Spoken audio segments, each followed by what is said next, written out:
நேற்று நைட்டு நம்ம இதை பிரிண்ட் போட்டது.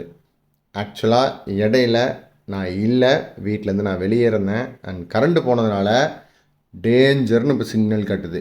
ஏன் அப்படின்னா கரண்ட் போனதுனால பாஸ் ஆயிடுச்சு. இப்போ நம்ம ரெஷ்யூம் கொடுக்க போகிறோம். ஸோ ஹெச்டிடியில் எந்த அளவுக்கு அந்த ரெஷ்யூம் ஃபீச்சர் வேலை செய்யுது அப்படின்னு பார்த்துடலாம். ஃபஸ்ட்டு நான் எந்த இடத்துல நிற்கிது அப்படின்றத காட்டிடுறேன் உங்களுக்கு.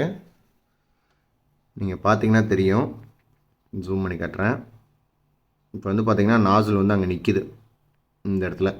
ஆனால் பெருசாக இந்தளவுக்கு ஊசிங் ஆன மாதிரி தெரியலை. ஸோ அடுத்த லேயர் போடும்போது அது தட்டி விடுமா தட்டி விடாதா அப்படின்றத நம்ம செக் பண்ணிடலாம். நான் ரெஷ்யூம் பிரிண்ட் கொடுக்குறேன். பாருங்கள், 95% கிட்டத்தட்ட 19-20 மணி நேரம் பிரிண்ட்டு இந்த மாஸ்க்கு. ஆனால் கரண்ட்டு போனதுனால இவ்வளோ டேஞ்சரில் நம்ம நின்றுக்கிட்டு இருக்கோம். இது நல்லபடியாக முடிஞ்சதுன்னா இந்த பிரிண்ட் தப்பிக்கும். இல்லாட்டி நமக்கு கிட்டத்தட்ட ஒரு 1/2 கிலோ ஃபிலமெண்ட் நமக்கு வேஸ்ட் ஆகும். பிரிண்ட் போட ஸ்டார்ட் பண்ணிடுச்சு.